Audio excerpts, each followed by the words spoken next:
This is the town of Newtown, which has been here since 1819 and was named the seat for government for the Cherokee Nation in the Legislative Act of 1825. It was renamed New Echota for a former principal town in Tennessee.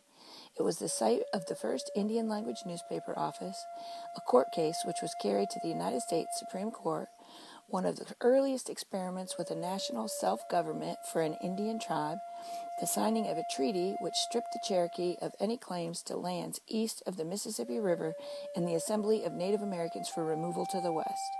Starting in 1721 and continuing throughout the 18th century, land cession treaties were pushed upon the Cherokee for a variety of reasons, including punishment from war, debt owed to colonial traders, and bribery. These agreements were often entered into by a non-Cherokee representative.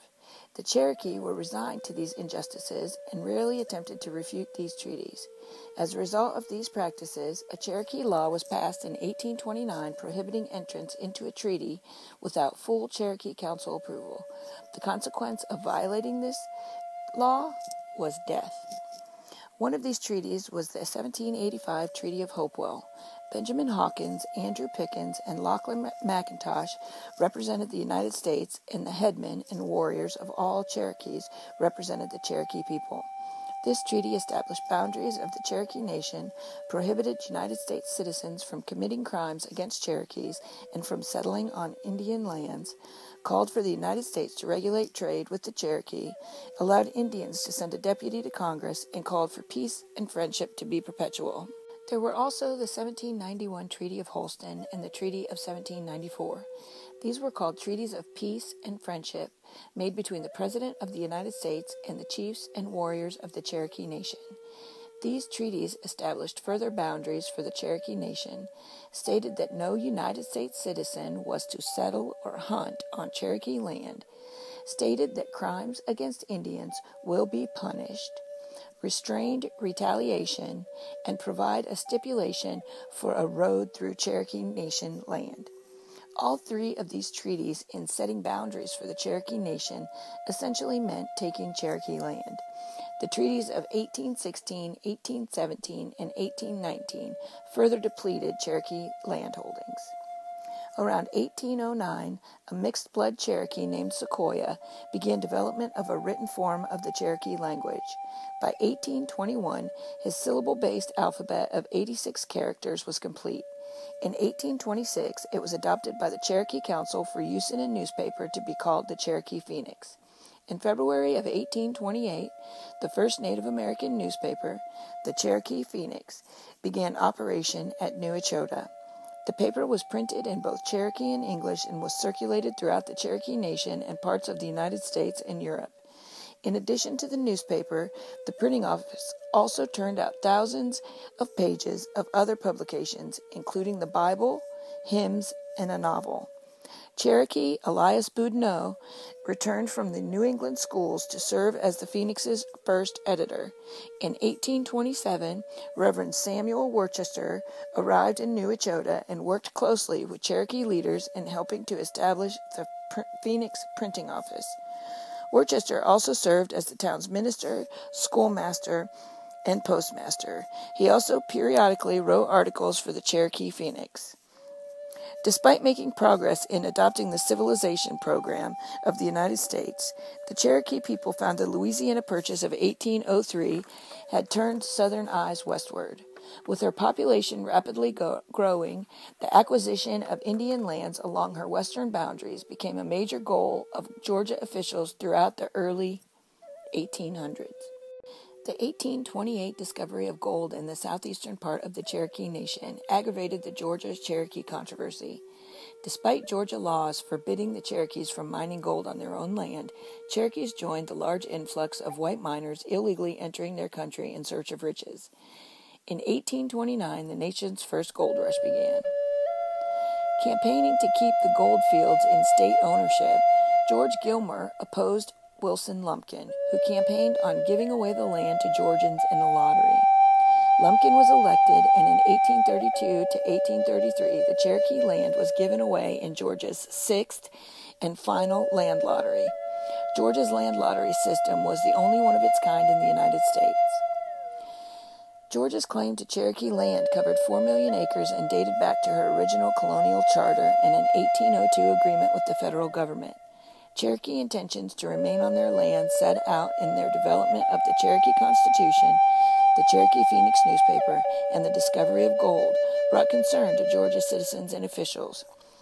After efforts to bring the Cherokee to the treaty table continually failed, the Georgia legislature passed a series of laws designed to make life unbearable for the Cherokee people and their missionary supporters. This quote is from the Georgia General Assembly to the Cherokee Nation and President Andrew Jackson. If the United States will not redeem her pledged honor, and if the Indians continue to turn a deaf ear on the voice of reason and friendship, we now solemnly warn them of the consequences. The land in question belongs to Georgia. She must and will have it. Behind the leadership of Georgia Governors Wilson Lumpkin and George Gilmer, and supported by newly elected United States President Andrew Jackson, continued pressures brought misery to the daily lives of the Cherokee people. In December 1829, Georgia legislature passed an act to add the counties of Carroll, DeKalb, Gwinnett, Hall, and Habersham, which were occupied by the Cherokee, to the state. These counties now fell under state law. It made all laws, ordinances, orders, and regulations passed by or enacted by the Cherokee Indians for their nation null and void.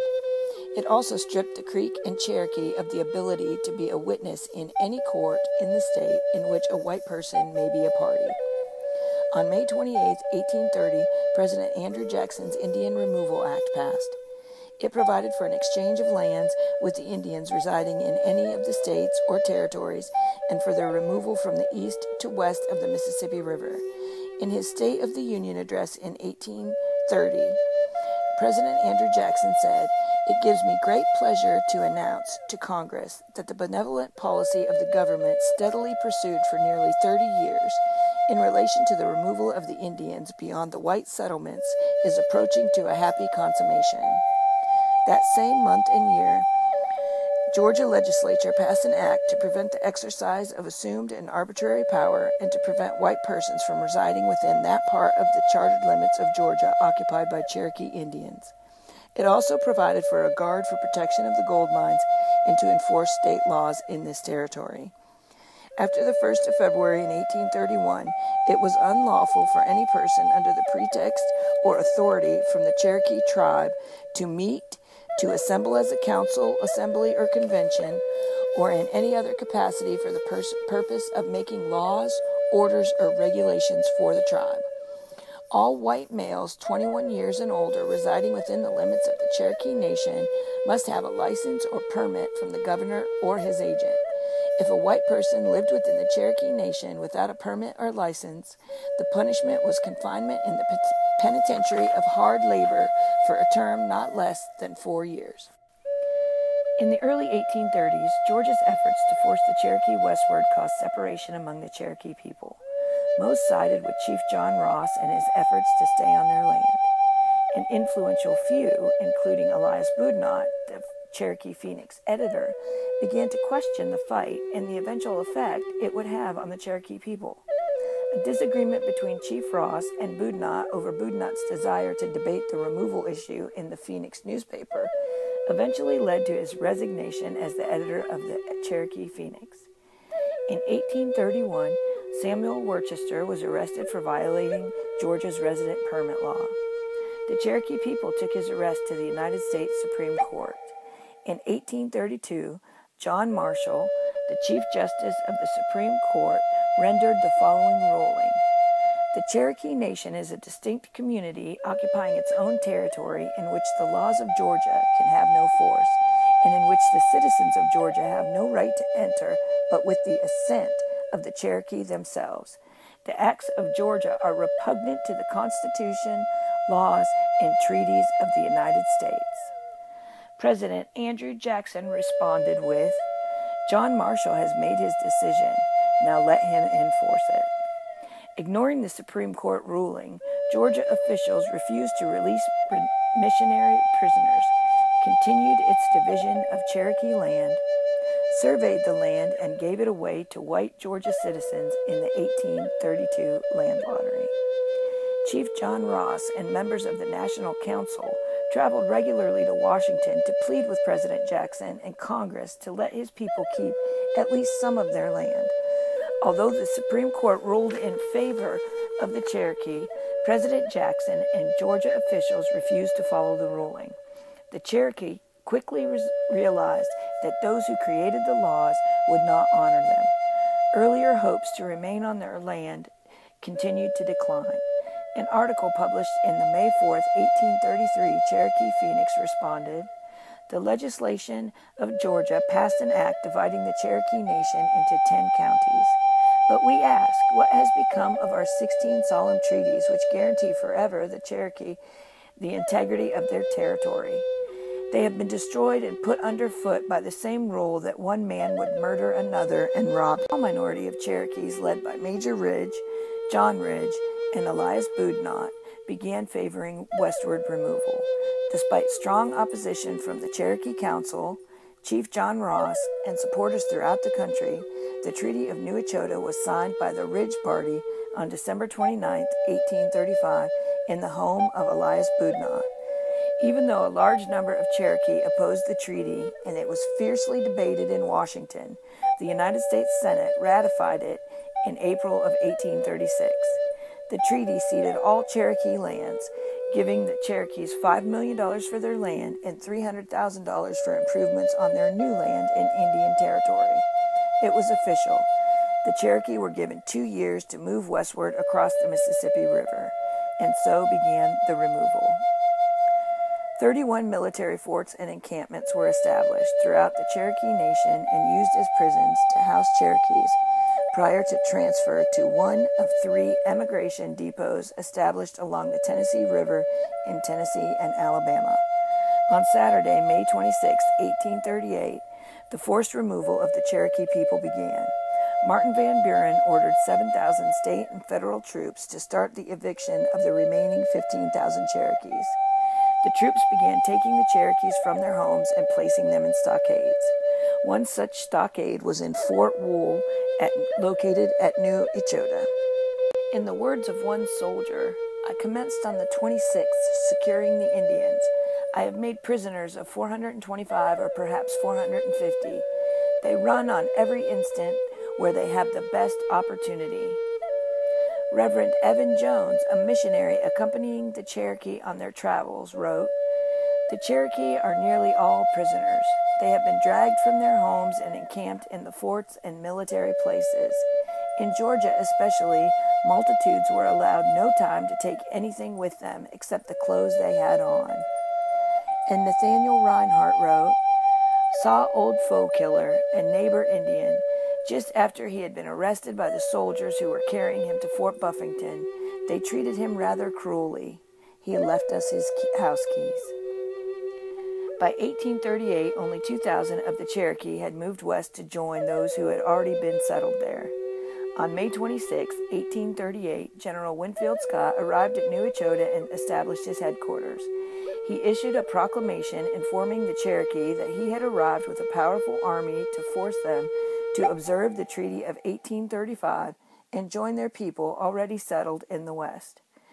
A Baptist missionary, Reverend Evan Jones, wrote in the Baptist Missionary Journal on June 16, 1838, "It is only justice to say that at this station the officer in charge treats his prisoners with great respect and indulgence, but the fault lies somewhere. They are prisoners without a crime to justify the fact."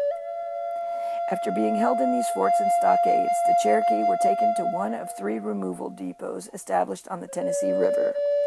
Crowding, poor sanitation, drought brought anguish, sickness, and death to many as they awaited their trip westward. They traveled on keel boats pulled by steamboats. The first of the 3 detachments of about 2,800 Cherokees left in early June. They traveled via the Tennessee, Ohio, Mississippi, and Arkansas rivers. Terrible conditions on these boats led to much illness and many deaths. In July, Chief John Ross returned from a trip to Washington to find his people in camps and enduring terrible conditions. Ross requested permission for the removal to be postponed until cooler weather arrived. His request was granted. Delayed by drought conditions, 13 groups left beginning in late summer. The last detachment left Tennessee in late November and early December. Most traveled the 800-mile northern route through Tennessee, Kentucky, Illinois, Missouri, and Arkansas. The trip took an average of 116 days. Improper food, weather, and diseases caused many deaths. December 3, 1838, President Van Buren wrote, "It affords me great pleasure to apprise you of the entire removal of the Cherokee Nation of Indians to their new homes west of the Mississippi River. The measure authorized by Congress has had the happiest effect, and they have migrated without any apparent resistance." Following the removal of the Cherokees, the town of New Echota disappeared, and the property was converted to farmland. The only building to remain was the Worcester House. In the early 1950s, a group of Calhoun citizens purchased 200 acres of the old town's location and deeded it to the state of Georgia. Archaeological excavations began in 1954, showing actual locations of old buildings and roads. After restoring the Worcester House, moving Van's Tavern to the site, and reconstructing the Supreme Courthouse and Phoenix Printing Office, New Echota State Historic Site was officially dedicated on May 12, 1962, bringing back many Cherokees to their former capital for the ceremony. As a healing gesture, the Georgia legislature repealed the laws still on the books which had denied the Cherokees the right to freedom on their ancestral land. This is all that is left of the capital of the Cherokee Nation.